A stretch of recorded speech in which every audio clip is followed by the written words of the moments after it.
할렐루야! 아멘. 하나님의 은혜가 오늘 저와 여러분들에게 크게 넘치는 줄 믿습니다. 우리 옆에 있는 분들한테 이렇게 한번 인사하겠습니다.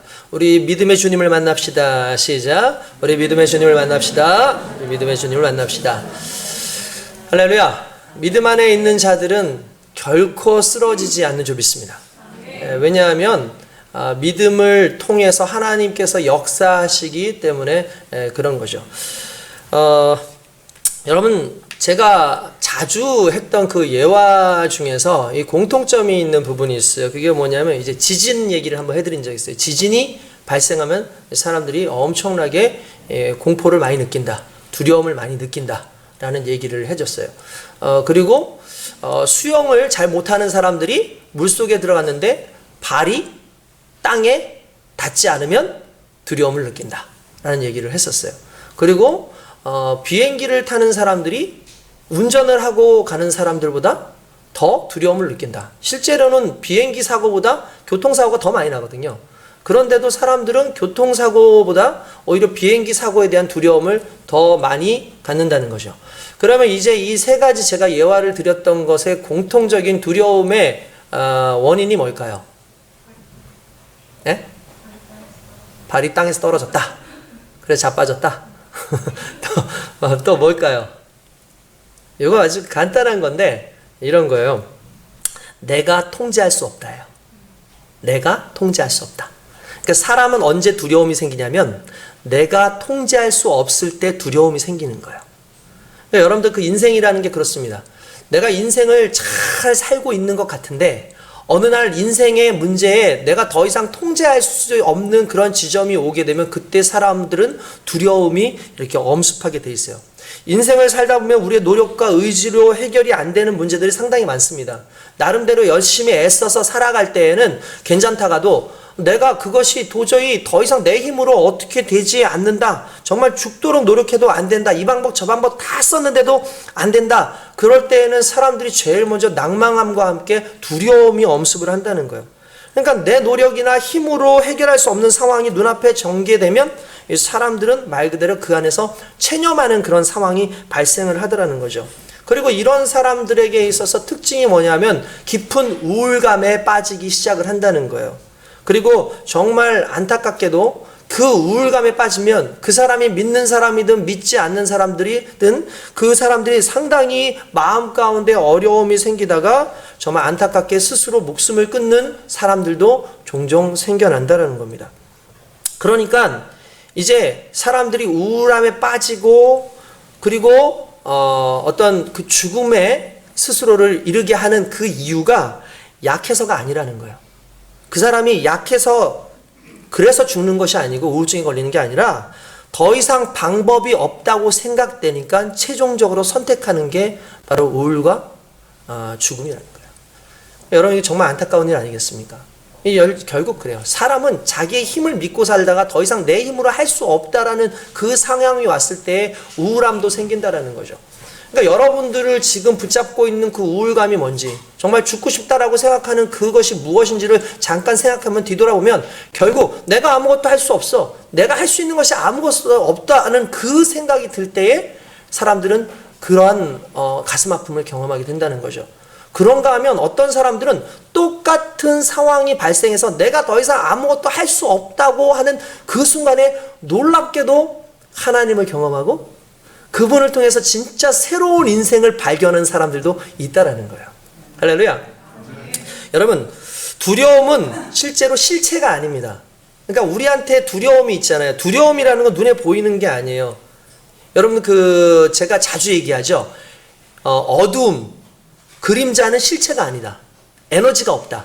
그러니까 어두움에는 에너지가 없어요. 그러니까 어두움 속에서 에너지를 찾으려고 해도 도저히 찾을 수가 없어요. 그러면 어디에서 에너지를 찾을 수 있냐면은 빛이라든지 열이라든지 이런 것에서 에너지가 발생을 해요. 그러면 어두움이라는 게 뭐라 그랬죠? 어두움은 결국 빛의 부재예요. 열의 부재예요. 그러니까 춥다라는 건 열이 없기 때문에 추운 거죠. 어둡다라는 건 빛이 없기 때문에 어둡다라는 거예요. 그러니까 이걸 좀 달리 말을 하면 실제로 에너지로 우리 삶 가운데 뭔가 힘으로 나타날 수 있는 건 빛이고 뜨거운 열이에요. 근데 그것이 부재해서 사라지는 순간 어떻게 됩니까? 그것이 사라지는 순간 어두움이 되는 것이고 그런 거죠. 지금 이렇게 빛이 있지만 순간 스위치를 꺼버리는 순간 여기가 어두워지잖아요. 그러니까 어두움이 힘이 아니라고요. 그러니까 빛이 사라지면 그냥 발생되어지는 하나의 상태가 어두움인 거예요. 두려움도 마찬가지라는 거예요. 두려움은 어떻게 해서 이루는 거냐면 우리의 믿음이 부재했을 때, 그러니까 우리의 믿음이 사라지는 그 순간이 두려움이라는 거예요. 여러분, 내가 믿고 있는 돈이라든지 또는 내가 믿고 있는 어떤 힘이라든지 권력이라든지 이런 것들이 있을 때에는 아무리 상황이 어렵다 할지라도 사람들은 이것만 있으면 내가 헤쳐나갈 수 있어 라고 생각을 해요. 그렇지 않습니까? 그런데 어느 순간 돈도 사라지고 권력도 사라지고 힘도 사라지고 나와 함께 있었던 사람도 사라지게 되면 그때 사람들에게 제일 먼저 생겨나는 게 뭐예요? 두려움이에요. 내가 어떻게 살아가지? 내가 어떻게 살아가야 되지? 고민하고 걱정하게 돼 있다는 거죠. 그러면 내가 여태까지 믿어왔던 것들에 대한 사라짐이라는 거죠. 결국 두려움이라는 건 내가 믿고 있던 것들이 사라질 때 두려움이 생긴다라는 거예요. 성경에는 그런데 놀라운 말씀을 하고 있습니다. 믿음이 우리 인생 가운데 다가오면 중요한 건 두려움은 사라지는데 그 믿음이 어디서부터 나오냐면 하나님의 말씀에서부터 나온다고 하고 있어요. 할렐루야.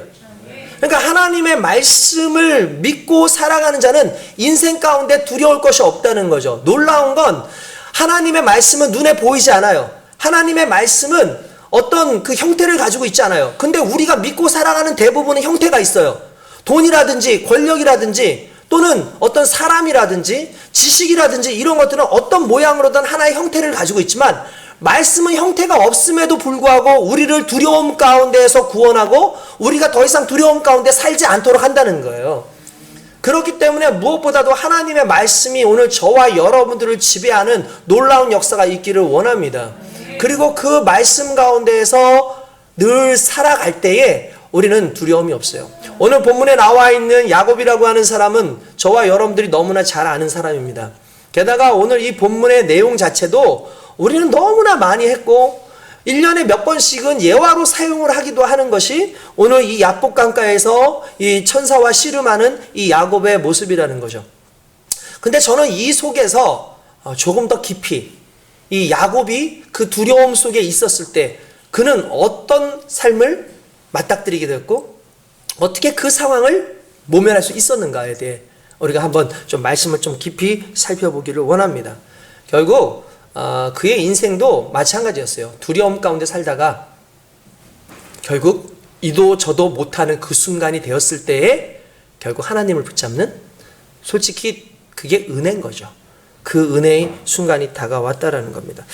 여러분, 야곱 여러분 너무 잘 아시지 않습니까? 야곱이 어떤 사람이었습니까? 야곱은 평생 자신의 인생을 자신의 수완을 따라서 나름대로 애쓰고 노력을 따라서 살아갔던 사람이었어요. 야곱은 그 자체로 이미 이름 그 자체에서도 얼마나 자신의 노력함이 있는지 모릅니다. 야곱은 태어날 때 형 에서가 먼저 태어났죠. 그리고 나서 야곱이 태어났는데 아이고 이놈을 보니까 아주 독특한 상황이 있어요. 뭐냐면 형의 발 뒤꿈치를 잡고 태어난 거예요. 이게 무슨 말입니까? 태중에서 지금 싸웠다는 거예요. 먼저 나가려고 애썼다는 거죠. 성경은 그렇게 얘기하죠. 막 먼저 나가려고 하는데 형이 나가니까 도저히 안 되겠어 해가지고 그냥 발목을 딱 잡죠. 발 뒤꿈치를 잡은 거예요. 그러니까 아버지가 어머니가 이렇게 보니까 야 이놈 봐라, 이 발 뒤꿈치를 잡았네, 야곱, 이렇게 얘기를 합니다. 근데 여러분 그 발 뒤꿈치를 잡아서 야곱이라고 그렇게 생각하시지만 실은 그 뜻 자체가 실은 달라요. 원래 야케브라는 단어를 쓰는데 여기서 파생된 말인데 이게 무슨 뜻인 줄 아십니까? 속인다 라는 뜻이에요. 그러니까 야곱은 그 뜻 자체가 속이는 사람이라는 뜻이에요. 발 뒤꿈치를 잡든 뭘 하든 남을 속이든 어떻게든 자신의 방해가 되는 사람들은 발 뒤꿈치를 잡든 발목을 잡아서라도 자기가 앞서려고 애쓰고 노력하는 사람이 바로 야곱이었다는 걸 이미 그의 이름 자체에서 등장하고 있다는 걸 알 수 있죠. 그러니까 태어날 때부터 이미 그는 뭔가 자기 스스로 이 환경과 이 상황을 역전시켜 보려고 애썼던 사람이라는 거예요. 그가 조금 크고 난 다음에 어느 날 보니까 아버지가 장자인 형에게 무언가를 이렇게 물려주고 싶어 하는 걸 눈치를 챘어요. 그러니까 스스로 생각하기에 저 장자권을 좀 빼고 싶다. 저 형의 저 장자권을 내가 어떻게 하면 뺏을 수 있을까? 라면 한 그릇으로도 안 되고 무엇으로만 가능하냐면 제가 왜 이 라면 얘기를 하냐면 제가 저 예전에 이 그 야곱의 그 팥죽 얘기를 들었거든요. 이 야곱의 팥죽 이야기를 들었는데 뭐 여기선 팥죽이라고 돼 있지 않아요. 그 붉은 것 이렇게 나오는데 무슨 붉은 죽 같은 건데 소스 같은 거예요. 이게 빵을 찍어 먹는 그런 거예요. 제가 이런 걸 딱 보고 났다가 제가 둘째 아닙니까? 그죠? 제가 또 말씀을 열심히 읽지 않았습니까? 그래서 또 우리 형님이 딱 왔길래 상당히 배고팠는데 마침 제가 라면을 하나 끓였어요. 우리 형님이 딱 올래 이거 놔주면 안 되냐 그러니까 장자권을 달라고. 그래서 라면도 뺏기고 엄청 맞았습니다. 근데 어쨌든 중요한 건 라면으로 뺏을 수 있는 건 아니고 어쨌든 에서가 왔는데 너무 배고파하는 거예요. 그러니까 이 야곱이 야 옳다구나 요게 기회다 싶었겠죠. 그래서 맛있는 음식을 만들고 있는데 팥죽 같은 거 비슷하게 팥죽은 아니에요. 붉은 어떤 그런 걸 만들고 있는데 오더니 이 냄새가 너무 좋은 거죠. 딱 걸려들은 거예요. 아주 그냥 계획을 치밀하게 한 거죠. 와가지고 형이 오자마자 야 그거 나 좀 주면 안 되냐? 안 돼. 이거 안 돼, 이거 얼마나 정성이 들어갔는데, 이거 안 돼. 야, 이거 진짜 나 죽겠어. 빨리 좀 줘. 그러니까, 그러면 나한테 장자권을 줘. 라고 얘기합니다. 성경은 이렇게 얘기하죠. 에서가 장자권을 경홀히 여겼다고 얘기했어요. 야, 그 장자권? 가져가. 어차피 그거 줘도 실제로 내가 장자인데, 설마 나한테 손해될 게 있겠어? 라는 생각을 했겠죠. 결국은 어쨌든 장자권을 그렇게 넘깁니다. 자기의 노력으로 장자권을 획득을 했어요. 뿐만 아니라 이제 아버지가 나중에 에서를 부릅니다. 야, 이제 내가 나이 들어서 눈도 잘 안 보이고 하니까 이제 내가 너한테 좀 복을 주려고 그래. 내가 너를 좀 축복하려고 그래. 그러니까 너는 맛있는 음식을 직접 사냥을 해서 가져와라. 그럼 내가 너에게 축복을 해서 내 복을 너에게 주겠다. 라고 얘기합니다. 에서가 알겠습니다. 아버지 제가 그거 할 수 있죠. 제가 또 사냥 또 잘하지 않습니까? 나갔어요. 그 이야기를 전해 들은 야곱이 야 이거 진짜 큰일 났다. 내가 장자권까지 얻으면 뭐냐. 정작 아버지한테 인정 못 받으면 끝이지.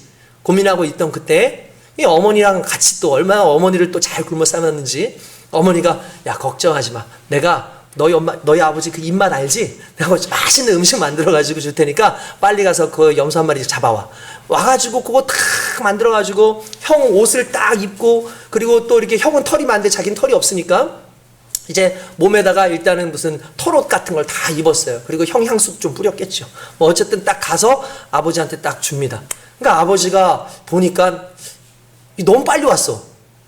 야 이거 무슨 이거 뭐 KTX 잡은 것도 아닌데 이거 왜 이렇게 빨리 왔냐? 라고 얘기하죠. 하나님께서 인도하셔서 제가 이렇게 가져왔습니다. 라고 하는데 목소리가 이상한 거예요. 너 잠깐 일로 와봐. 만져보죠. 만져보고 난 다음에 이렇게 얘기합니다. 아하 몸은 에서인데 목소리는 야곱이로다. 그때 아마 이삭이 깜짝 놀랐을 거예요. 왜냐하면 과거에 물론 이제 그 이후에 그 얘기가 나옵니다. 뭐라고 하나님께서 말씀하셨냐면 큰 자가 작은 자를 섬기리라 라고 말씀하셨거든요.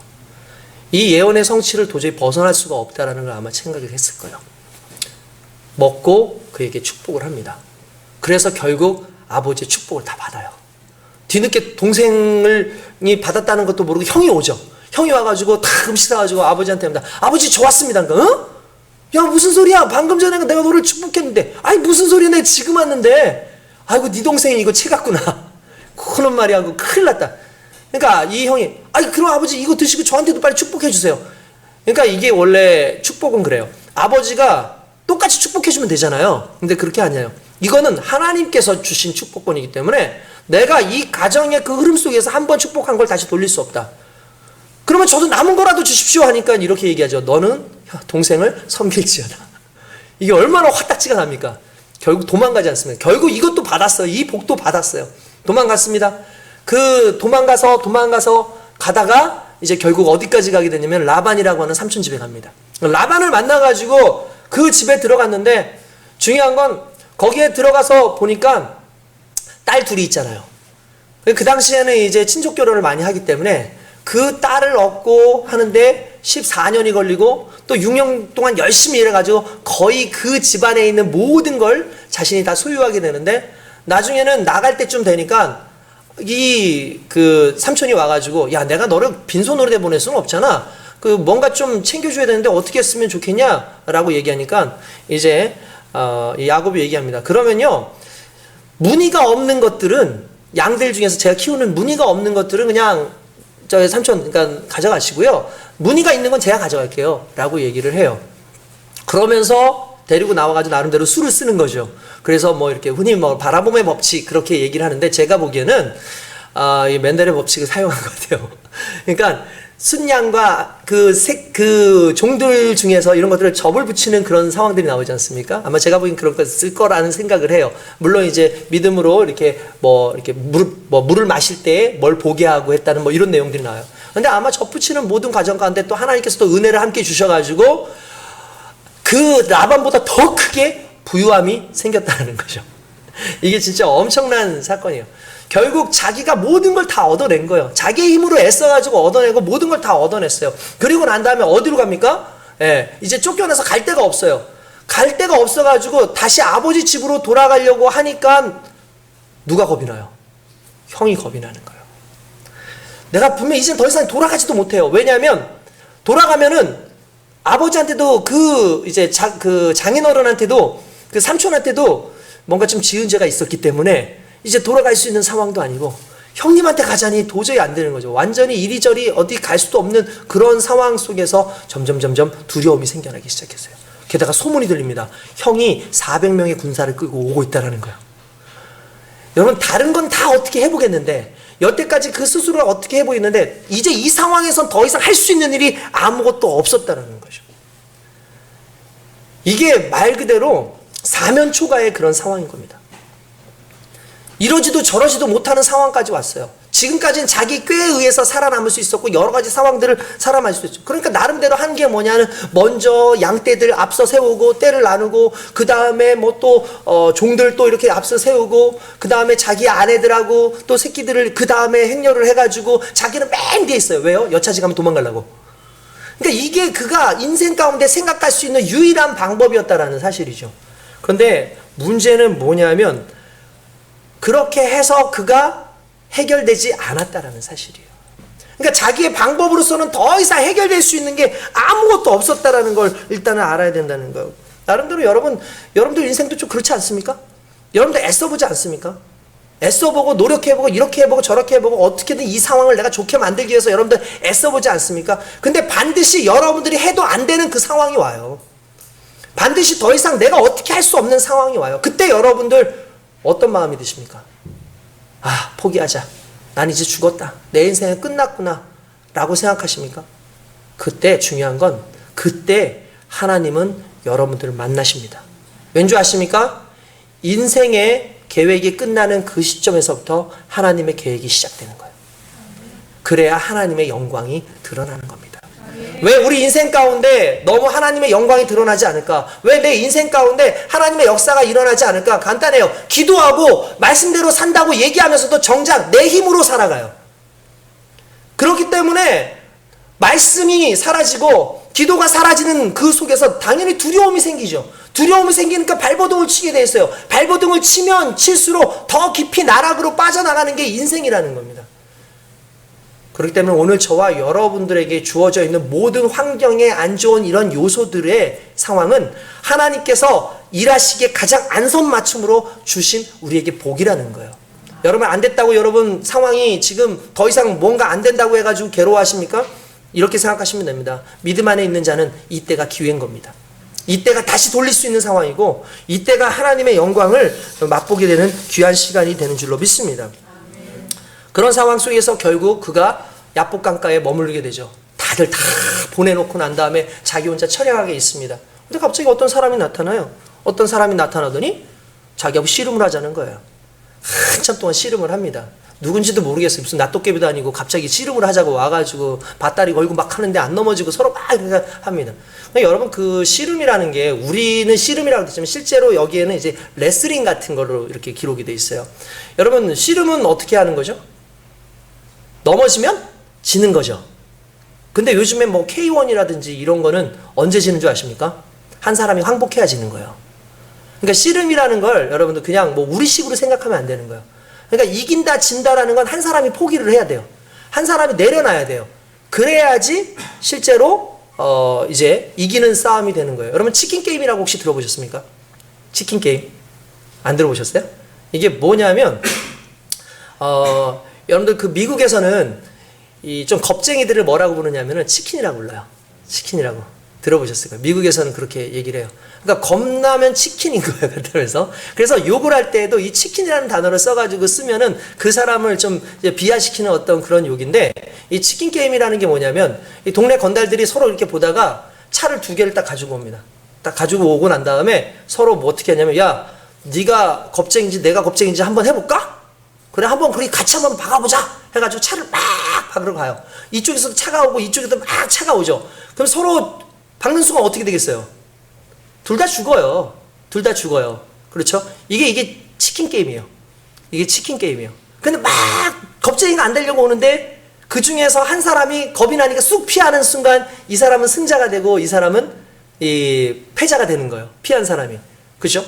그런 상황이 되는 거예요. 이게 치킨 게임이 이런 거예요. 한 명이 피한. 그러니까 결국 한 사람이 이제 포기를 해야지만 이길 수 있는 건데, 실은 뭐 얻을 수 있는 건 실은 아무것도 없어요. 괜히 자기 자격만 이렇게 이렇게 내세우는 어떤 그런 게임이라고 할 수 있죠. 근데 여러분 그거 아십니까? 치킨 게임의 진정한 승자는요, 피해주는 사람이에요.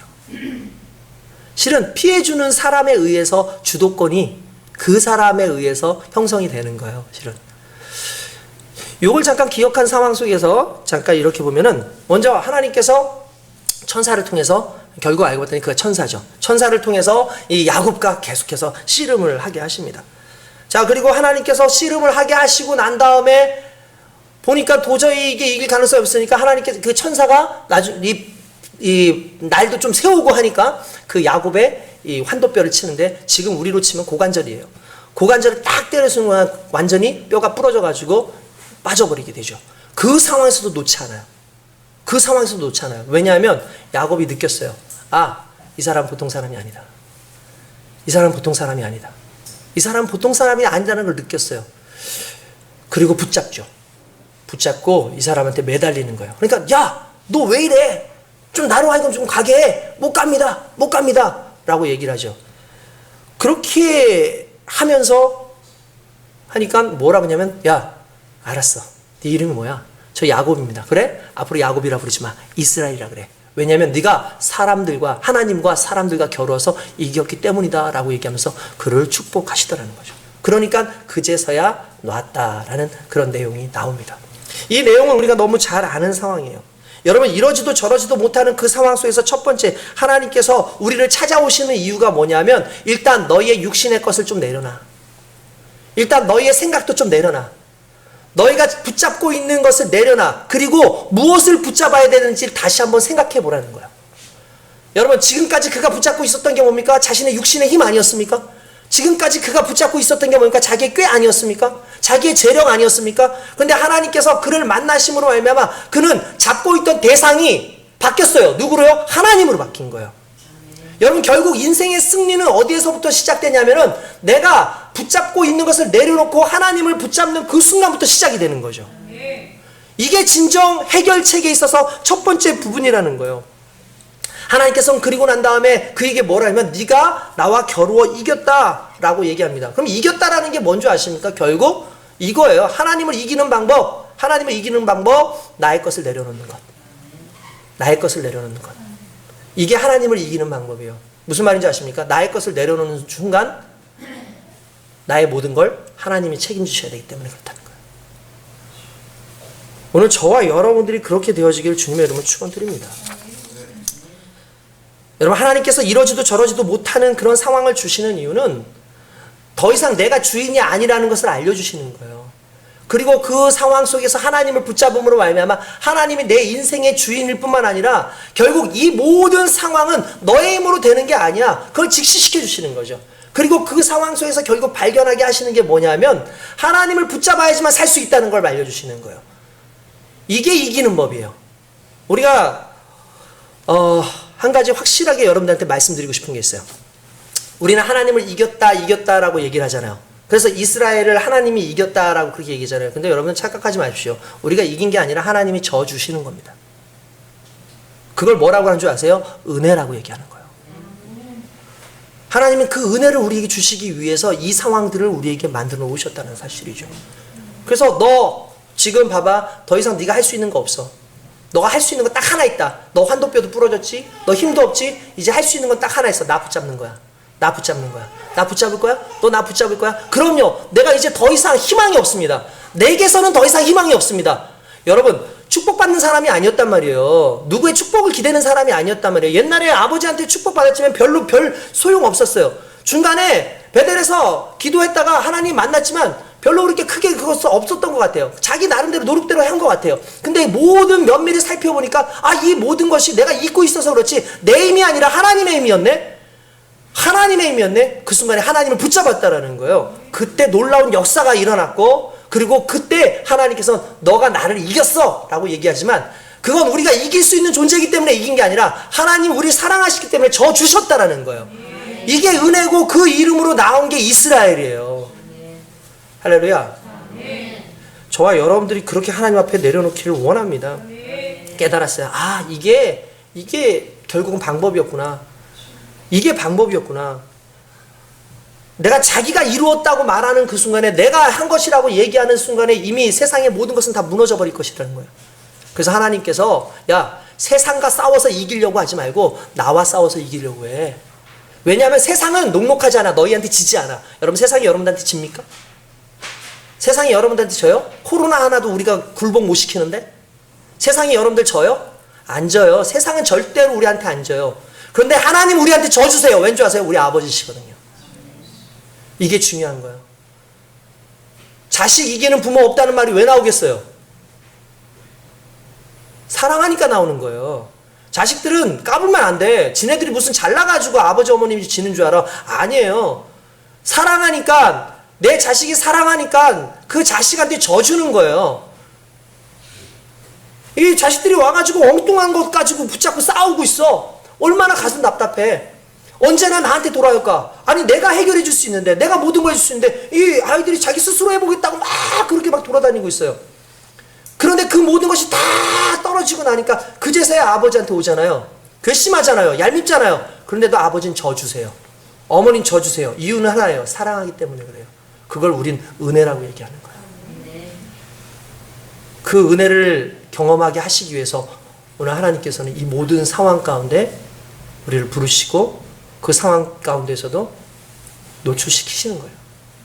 여러분, 고난이 여러분 그냥 단순한 고난이라고 생각하지 마십시오. 고난을 통해서 여러분들의 삶을 내려놓을 수 있고 여러분들의 육신의 힘을 내려놓을 수 있게끔 되어 있기 때문에 그렇습니다. 그 이후에 야곱이 어떻게 되는지 아세요? 인생이 바뀌어버려요. 형을 만났을 때 뭐라고 얘기하십니까? 이 창세기 33장 5절에 보니까 에서가 눈을 들어 여인과 자식들을 보고 묻되 너와 함께한 이들은 누구냐? 야곱이 그러되 하나님이 주의 종에게 은혜로 주신 자식입니다 라고 얘기해요. 뭐라고요?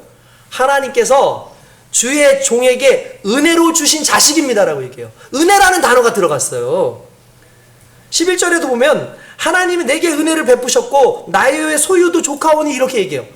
이전까지는 내가 열심히 애썼고 내가 열심히 노력했고 내가 열심히 뺏었는데 라는 단어를 썼는데 이제는 그 단어를 쓰지 않고 하나님이 은혜로 내게 주셨습니다 라는 말을 쓰셨다는 거예요. 인생이 탈바꿈한 거예요. 두려움 가운데 있을 때에 그 두려움이 주님을 붙잡고 주님을 믿고 주님이 나의 인생의 주인이 되시는 귀한 은혜로 탈바꿈이 되는 겁니다. 저는 가끔씩 여러분들 인생 가운데 두려움이 좀 왔으면 좋겠어요.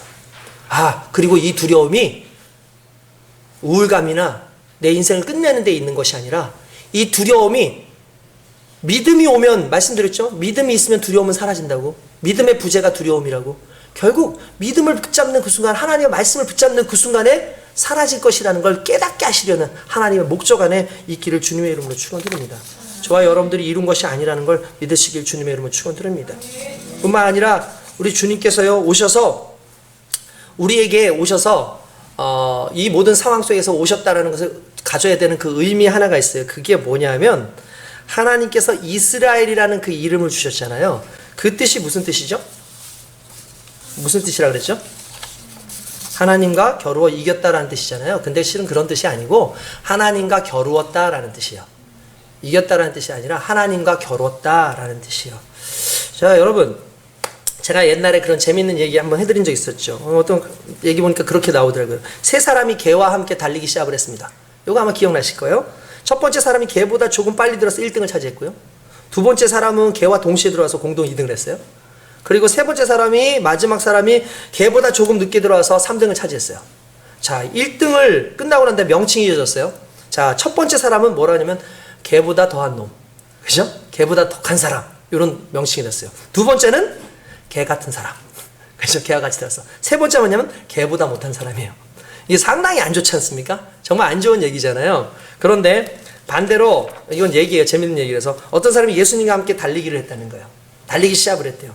첫 번째 사람은 예수님보다 조금 빨리 들어서 1등을 차지했대요. 그리고 두 번째 사람은 예수님과 동시에 들어왔대요. 세 번째 사람은 예수님보다 조금 늦게 들어와서 3등을 차지했어요. 결국 그 사람들이 얻은 명칭이 뭐냐면 첫 번째 사람은 주님의 길을 예비하는 자, 두 번째 사람은 주님과 동행하는 자, 세 번째 사람 이름은 주님을 뒤따르는 자라는 거예요. 여러분, 제가 여기서 중요한 건 뭐냐면요, 우리가 누구랑 겨뤄서 이겼다가 중요한 게 아니라 지금 겨루고 있는 대상이 누구냐는 거예요. 여러분, 이게 왜 중요한지 아십니까? 여러분, 우리는요, 이스라엘이라는 뜻은 하나님과 겨루어 이긴 자라는 뜻이라고 성경이 되는데, 하나님과 겨루어 이겼다는 게 중요한 게 아니에요. 우리의 겨rum의 대상이 하나님이라는 사실이 중요해요. 왜냐하면 하나님께서 우리에게 관심이 있으시다는 사실과 우리를 하나님의 급으로 높여주셨다라는 사실이기 때문에 그래요. 여러분, 가끔 정치계에서 재밌는 일들이 있습니다. 새파란 정치 신인들이 거물급 그런 정치인들에게 갑자기 어떤 막 그냥 도전을 하는 경우가 있어요. 막 이렇게 도전을 합니다. 그러면 시비를 걸고 막 정치 거물들에게 막 시비를 걸고 막 이래요. 그때 이런 정치 구단들 거물들은요, 상대를 할까요, 안 할까요? 안 해요. 왜 안 하는 줄 아세요? 상대를 하는 순간에 그 정치 신인은 급이 높아지고 자기는 내려가는 거예요. 그렇기 때문에 안 해요. 제가 예전에 어떤 일이 있었냐면, 과거에 어떤 목사님이 저하고는 좀 개인적인 친분이 있는데 저보다 나이가 좀 있으세요. 근데 이제 그분이 저보다 한참 뒤늦게 목회를 하셨어요. 그런 분인데, 뭐 목회 경력은 실제로 그분이 목사 안수 받은 지 뭐 5년이 채 안 되신 분인데, 저는 올해 20년이잖아요, 목사 안수 받은 게. 근데 그분하고 같이 이렇게 있는데, 이분이 저를 너무 좋아해요. 그러니까 인격적으로 서로 대화하다 보니까 어느 날 자기 동료들한테 나를 인사를 시키는데 뭐냐면 이렇게 인사했어요. 내 동생 같은 목사님이야 라고 얘기를 했어요. 동생 같은, 내가 동생처럼 아끼는 목사님이야 라고 얘기를 했어요. 자, 여러분, 어떻게 느껴지세요? 이게 어떤 의미로 들려지세요? 네? 이게 물론 제가 연소하긴 하지만 동생처럼 느끼는 목사님이야 라고 하는 그 순간에 저는 그 목사님과 함께 있는 모든 사람들에게 있어서 20년 이상 목회한 사람으로 느껴지지 않아요. 그 순간에 저는 어느 정도 이게 낮춰지는 거예요. 반면에 그렇게 얘기하신 목사님은 어떻게 될까요? 순간 20년 목사님과 똑같은 레벨을 가지게 되는 거예요. 그러니까 상당히 무례하고 예의 없는 행동을 하신 거죠. 자기도 모르게 아마 얘기를 했었을 거라고 생각을 해요. 그런데 여러분, 우리가 느껴도 그렇잖아요. 내가 지금 누구하고 겨루고 있느냐에 따라서 내 급이 달라지는 거거든요. 근데 놀랍게도 하나님 먼저 다가오셔서 하나님과 겨루게 하셨어요. 무슨 말인지 아십니까? 우리를 하나님과 같은 급으로 올려놓으셨다는 거예요. 이게 은혜예요. 그러니까 여러분, 우리가 하나님을 이겼다라는 게 중요한 게 아니라 지금 하나님이 당신이 우리와 겨루어 주셨다라는 것 자체는 우리가 하나님의 그 위치에 하나님과 거의 같은 위치에 있고, 하나님은 우리를 보고 뭐라면 심지어 너희가 나를 이겼어 라고 얘기하시고, 너희는 내 자녀야, 내가 너를 낳았어 라면서 우리의 신분이 올라갔다라는 거예요. 근데 왜 이 말씀이 필요했을까? 왜 이스라엘이라는 단어가 필요했을까? 여러분 보십시오. 야곱이 지금까지 이렇게 문제가 있고, 야곱이 모든 상황 속에서 어렵고 힘들고 자기가 힘으로 뭐든지 남들을 속여서 하려는 그 밑바닥에 깔려있는 그의 정서와 그의 감정이 뭐였을까요? 열등감이었어요. 열등감이었어요. 자기가 형이 되지 못했다는 그 희화한 하나로부터 생겨나는 그 열등감이 그 인생을 평생 지배하잖아요. 그래서 뺏으려고 그러잖아요. 어떻게든 형보다 잘 살려고 그러잖아요. 그런 모든 열등감이 있었어요. 나는 아버지의 눈에도 들지 않아. 실제로 아버지 이삭은 누굴 사랑했어요? 에서를 더 사랑했어요. 나는 아버지의 눈에도 들지 않는 그런 존재야라고 스스로 생각을 하다 보니까 항상 자기는 열등감 속에 있었고, 결국 그걸로 인해서 자기가 바득바득 하려고 했던 것 아니에요. 근데 하나님께서 그에게 이스라엘이라는 이름을 주심으로 말미암아 그의 열등감이 사라졌어요. 왜 그러냐면 그는 하나님과 겨루는 자로 변했기 때문이라는 거예요. 할렐루야. 그래서 이 사실이 중요한 겁니다. 오늘 저와 여러분들의 어려움 가운데에서 우리가 정말 원하는 것은 하나님 만나기를 원합니다. 그리고 그 하나님은 우리가 원해서 오시는 것이 아니라 하나님이 먼저 우리에게 오셨네. 그분이 바로 그리스도 예수님이에요. 그리스도 예수께서 이 땅에 내리셔서 정말 죄와 사망으로 정말 버러지 같은 우리의 인생에 그리스도께서 하나님의 아들이 이 땅에 오셔서 우리를 친구 삼으시고 심지어 우리를 살리시기 위해서 당신을 내려놓으셨다는 그 사실은 어마어마한 그런 상황이라는 것을 믿으시길 주님의 이름으로 축원드립니다. 이게 얼마나 놀라운 사실 아닙니까? 우리의 인생을 바꿔주신 거예요. 그럼 여러분 우리 어떻게 살아야 되겠습니까? 우린 급이 다르게 살아야 되는 거예요. 아프리카의 어떤 선교사님이 들려주신 이야기인데, 아프리카 어느 나라에 외국에서 유학을 마치고 돌아와서 소를 키우며 목장일을 하는 그런 젊은 청년이 있었다고 합니다. 아프리카가 가난해서 해외 유학을 갔다 왔으면 정말 대단한 사람 아닙니까? 그런데 그 사람이야말로 진짜 최고의 신랑감이잖아요. 근데 이 총각이 결혼을 하는데 그야말로 보잘것없는 정말 한 시골 여인을 암소를 몇 마리 줬냐면, 당시에 1등 처녀에게는 암소 3마리 주고요. 약간 좀 부족하다 그러면 2마리. 그리고 영 아니다 싶으면 암소 1마리를 줘요. 그래서 그거를 이제 장인어른한테 드리고 난 다음에 이렇게 아내를 데려오는 거예요. 그게 그 나라 풍습이에요. 실제로 과거에도 또 그런 풍습도 있었고요. 근데 그 여인을 데려오기 위해서 얼마나 줬냐면 암소 9마리를 줬어요. 몸매도 마르고 배운 것도 그렇게 많지 않고 그런 사람인데 9마리를 줬다는 거예요. 사람들이 다들 미쳤다고 손가락했어요. 근데 왜 그 청년이 그랬냐면 그 여자를 어렸을 때부터 사랑했어요. 그 마음 가운데 항상 그 여인이 있었어요.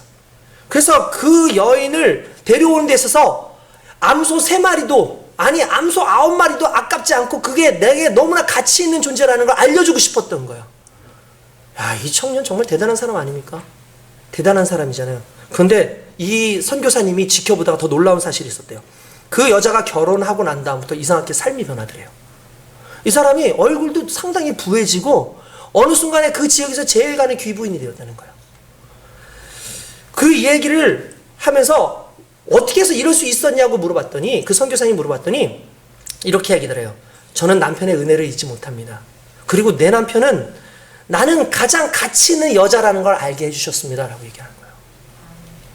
그 가치 있게 알게 해줬다라는 그 이유 하나만으로 아, 내가 가치 있는 존재구나, 내가 나를 가꿔야 되는 존재구나 라고 생각하기 시작하더니 어느 순간부터 인생이 변하더라는 거예요. 여러분, 우리는 얼마나 가치가 있습니까? 우리의 하나님은 우리를 구원하실 때 암소 9마리가 아니라 1000알을 주고 얻을 수 없는 독생자를 우리에게 주셨어요. 그래서 우리를 1억 원도 아니고 2억 원짜리도 아니고 말 그대로 예수짜리가 되게 하신 거예요. 예수짜리가. 할렐루야. 믿으십니까? 하나님이 세상을 이처럼 사랑하사 독생자를 주셨으니 이는 그를 믿는 자마다 멸망치 않고 영생을 얻게 하려 하십니다. 할렐루야. 그 좋으신 하나님이 오늘 저와 여러분들을 만나셨다는 거죠. 그러면 우리의 가치가 달라진 거예요. 그럼 이제 우리는 가치 있게 살아야 돼요. 왜냐하면 그리스도 예수께서 우리의 인생을 가치 있게 하셨다면 그 가치에 맞는 인생의 수준을 살아야 되지 않겠습니까? 그 인생의 수준은 결국 하나님과 함께하고 하나님의 은혜 가운데 거할 때 그때 나타나게 되는 귀한 역사가 일어나게 되는 줄 믿습니다. 그러면 야곱이 이 상황 이후에 정말 하나님의 은혜로 변했죠. 인생 가운데 좋은 상황들이 생겼어요. 그러면 그에게 있어서 정말 변화된 건 뭐였을까? 그의 인생에서 정말 변화된 게 뭐였을까? 이게 마지막인데요. 이거예요. 그가 결국 이스라엘의 하나님을 만나고 난 다음에 이스라엘의 이름을 바치고 난 다음에 그의 인생의 삶이 달라졌는데 그는 예배의 삶을 살기 시작하더라는 거예요. 왜냐하면 그게 가장 최고의 가치라는 걸 깨달았다는 거예요.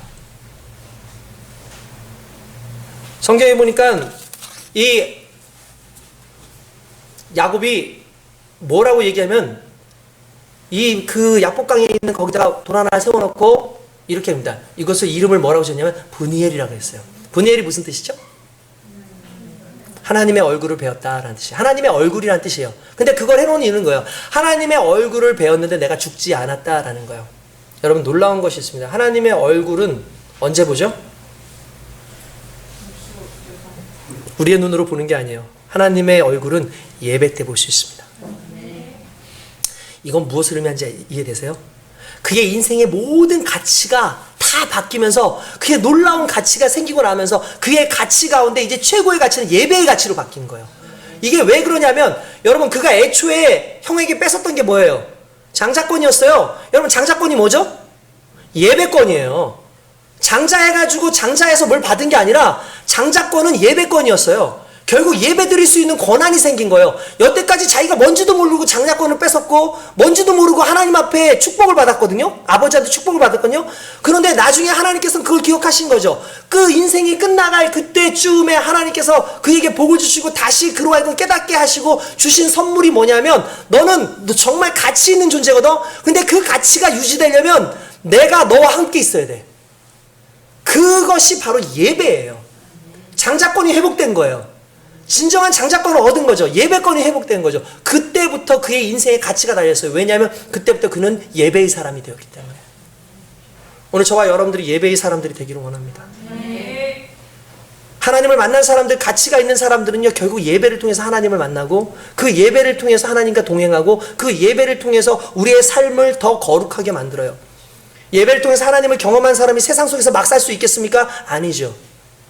하나님을 만나고 하나님을 경험해서 하나님의 그 수준까지 올라간 사람들이 세상에서 막 살아서 되겠습니까? 아니죠. 적어도 그들로 하여금 수많은 사람들로 하여금 하나님의 영광을 드러내는 존재로 살아가는 게 저와 여러분들의 임무라는 거예요. 믿으십니까? 정말 그 인생대로 살기를 원합니다. 정말 그랬으면 좋겠어요. 오늘날 이 예배가 너무나 많이 망가져 있습니다. 과거에 예수님 당시에 예수님께서 사마리아를 가셨습니다. 사마리아에 가서 거기에 우물 끝에 앉아있는 한 여인을 보셨죠. 그리고 나서 그 여인에게 이런저런 얘기를 하다가 그 여인의 아픈 사정들을 아시고 얘기하는데 갑자기 그런 얘기를 해요. 예수님이 메시아인 걸 알고 나서 그렇게 얘기합니다. 아니 주님이 언제 오시고 우리가 어디서 예배를 드려야 되는 겁니까? 예배를 어떻게 드려야 됩니까? 라고 그런 얘기를 해요. 왜 그런 얘기를 하냐면 당시에 사마리아 사람들이 생각하는 예배가 좀 달랐어요. 그러니까 우리하고 이게 어떤 분의 그 컬럼을 보니까 그런 얘기가 나와요. 이스라엘 백성들이 포로로 있다가 돌아왔을 때에 이 70년 돼서 돌아왔을 때에 성전을 짓기를 원했어요. 그때 사마리아에 남아 있었던 사람들. 근데 여러분들 아시겠지만 사마리아는 어떤 곳입니까?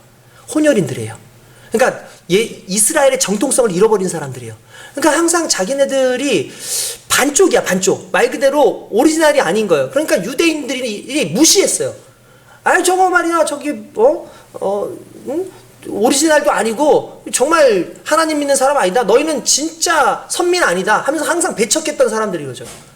그래서 이 사마리안들이 와가지고 우리도 같이 이거 짓게 해달라. 성전 짓게 해달라 그럴 때 그때 무시당합니다. 얼마나 가슴에 상처가 많았겠어요. 그러니까 그 상처가 많으니까 자기네들끼리 어디다가 성전을 지으면 그리심산에다가 자기네들이 성전을 지었어요. 그리고 성전을 짓고 난 다음에 거기서 예배를 드리기 시작하는데 이게 정통성이 없는 예배잖아요. 그죠? 게다가 중요한 것은 다윗의 계보로부터 와서 지어진 예루살렘 성전이 아니기 때문에 다윗을 제껴놓고 그럼 예배의 중심이 어디 있나 쭉 찾아보니까 야곱한테서부터 있었던 거예요. 그래서 자기네들의 조상은 누구야? 야곱이에요. 다윗은 치지도 않는 거야. 야곱 쪽으로 이렇게 올라가서 하는 거죠. 그럼에도 불구하고 자기한테 정통성이 없으니까 어떻게 하냐면 여러분 항상 그런 게 있어요. 정통성이 없고 진짜가 아니면 진짜처럼 하려고 더 열정적이에요. 여러분 오늘날 이단들이 더 열정적인 거 아시죠? 왜 열정적인 줄 아십니까? 그래야 자기네들이 정통인 것처럼 보여요. 근데 대신에 야곱까지 올라갔다라는 건 뭐냐면은 모세 오경까지만 그들이 봤다는 거예요. 그러니까 말씀이 없다는 거예요. 모세 오경을 가지고만 예배를 드리는 거예요. 근데 유다 사람들, 나중에 유다 사람들은 어떻게 예배를 드렸을까요? 선지자의 글부터 해가지고 쫙 내가지고 모든 말씀을 가지고 예배를 드리는 거예요. 그런데 안타까운 건 유대인들은 그렇게 예배를 드리지만 대신에 열정이 없었어요. 뜨거움이 없었어요. 그러니까 우리 예수님께서 이렇게 얘기합니다. 야, 저기도 아니고 여기도 아니고 말씀 없는 뜨거움도 아니고 말씀은 있는데 그 영적으로 살아있지 않는 그런 외식적인 신앙도 아니고 신령과 진정으로 할렐루야 영과 진리로 예배를 드리는 그때가 올 것이다 라고 얘기를 한다는 거예요. 그게 언제인 줄 아십니까? 하나님을 만나는 순간이에요. 그게 언제인 줄 아십니까? 성령을 체험하고 그리스도 예수의 진리를 경험하는 그 순간에 그때 그게 살아나는 거예요. 야곱이 그걸 경험한 거예요. 이전까지는 자기의 예배가 형식적 예배였던 거죠. 그냥 의무적으로 드리는 예배였는데 자기가 은혜를 경험하고 나니까 하나님의 얼굴을 봤는데도 죽지 않았어. 야, 은혜다. 야, 이 하나님 날 사랑하시는구나. 내 가치를 높이셨어. 야, 이런 하나님을 어떻게 그냥 예배드릴 수 있을까? 내가 영으로, 내가 진리로 예배를 드려야겠다라고 여겨서 하나님 앞에 온전한 예배를 드린 게 야곱이었죠. 그리고 오늘날 그 전통에 대해서 오늘 우리에게 하나님께서 말씀하시는 것이 바로 그거예요. 너희도 성령 안에서, 진리 안에서 예배를 드리라는 거예요. 아멘.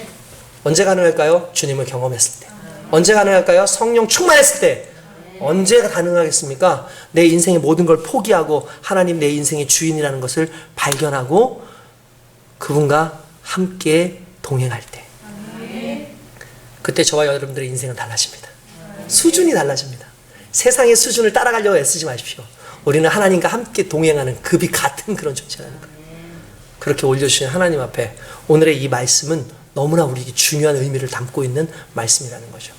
여러분 두려움 속에 있을 때 그때 여러분 그 두려움 속에서 오히려 하나님을 붙잡읍시다. 하나님을 만납시다. 하나님께서 지금 우리에게 그런 기회를 주시는지 몰라요.